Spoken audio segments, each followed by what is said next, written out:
やっていきます。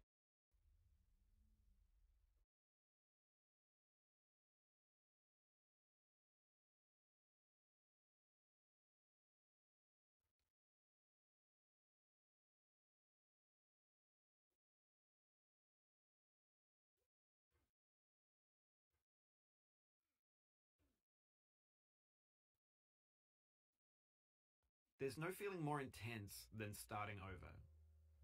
If you deleted your homework the day before it was due, as I have, or if you left your wallet at home and you have to go back after spending an hour in the commute. If you won some money at the casino and then put all your winnings on red but it came up black. If you got your best shirt dry cleaned before a wedding and then immediately dropped food on it. If you won an argument with a friend and then later discovered that they just returned to their original view. Starting over is harder than starting up. If you're not ready for that, like if you've already had a bad day, then what you're about to go through might be too much. Feel free to go away and come back. I'll be here. Alright, thanks for coming with me on this trip. I'll understand if you have to take a break at any point. Just find a safe place to stop and quit the game. And don't worry, I'll save your progress, always, even your mistakes. This game is a homage to a free game that came out in 2002, titled Sexy Hiking. The author of that game was Jazuo, a mysterious Czech designer who was known at the time as the father of B games. And B games are rough assemblages of found objects. Designers slap them together very quickly and freely, and they're often too rough and unfriendly to gain much of a following. They're built more for the joy of building them than as polished products. In a certain way, Sexy Hiking is the perfect embodiment of a B game.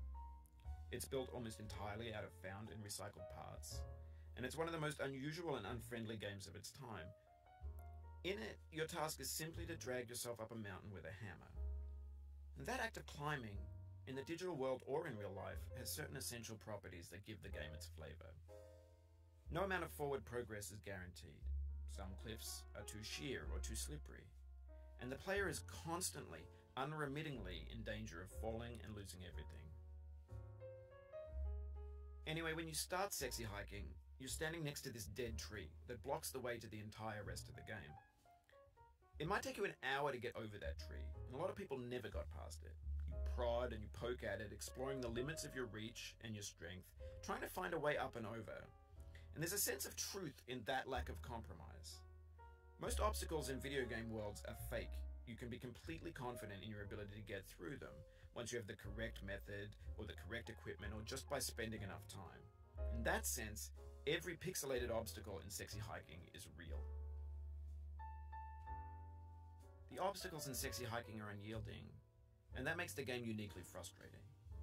But I'm not sure Jazuo intended to make a frustrating game. The frustration is just essential to the act of climbing, and it's authentic to the process of building a game about climbing. A funny thing happened to me as I was building this mountain.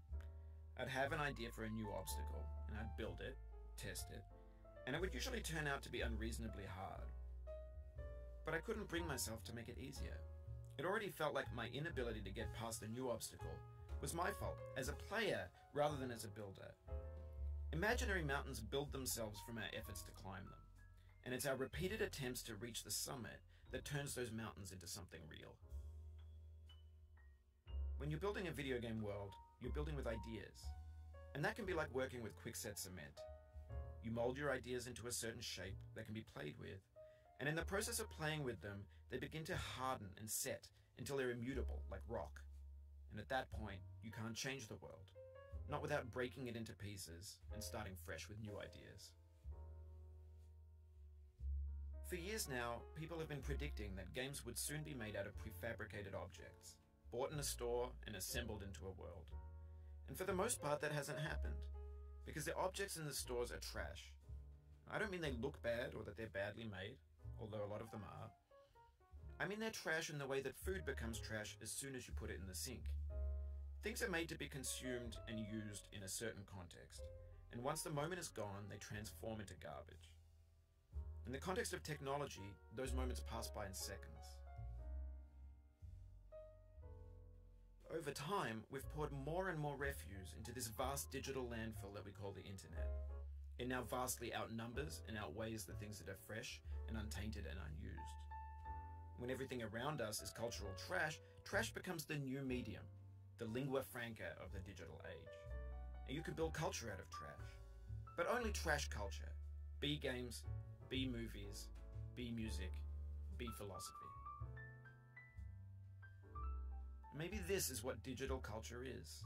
A monstrous mountain of trash, the ash heap of creativity's fountain. A landfill with everything we ever thought of in it. Grand, infinite, and unsorted. There's 3D models of breakfast, Gen X's fanfic novels, scan magazines, green screen Shia LaBeouf, banned snuff scenes on LiveLeak.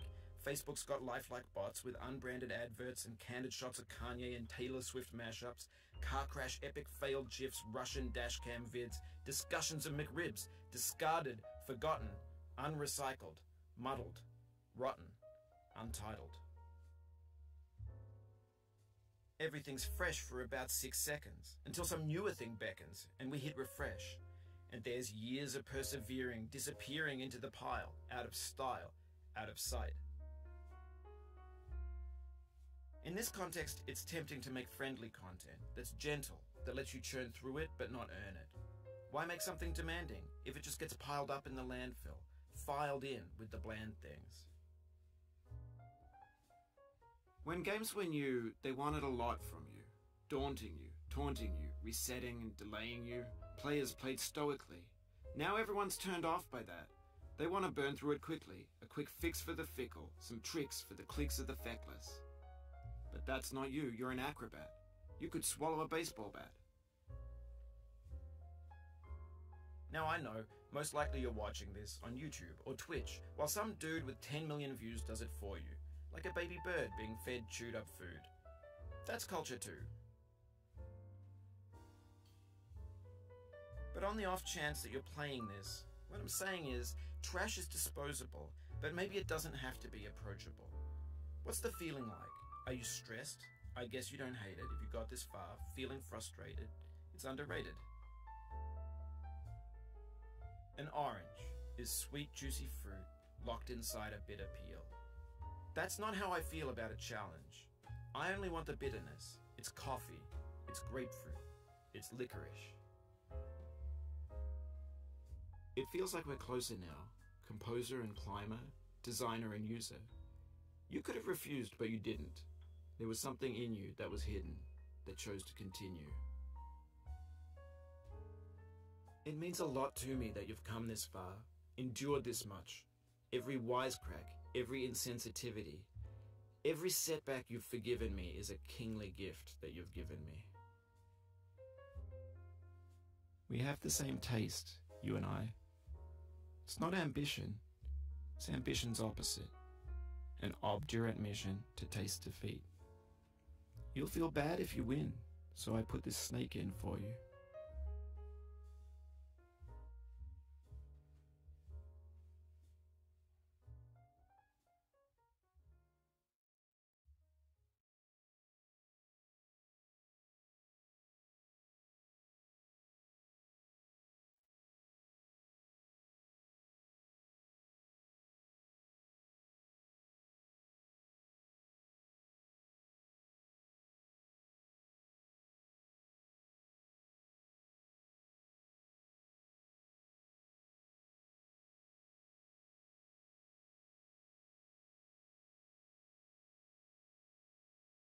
Have you thought about who you are in this?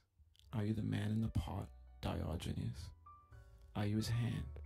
Are you the top of his hammer? I think not. Where your hand moves, the hammer may not follow, nor the man, nor the man's hand. In this you're his will, his intent, the embodied resolve in his uphill ascent.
You've conquered the ice cliff, the platforms, the church and the rectory, the living room and the factory, the playground, the construction site, the granite rocks and the lakeside. You've learned to hike. There's no way left to go but up, and in a moment I'll shut up. But let me say, I'm glad you came.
I dedicate this game to you, the one who came this far. I give it to you with all my love.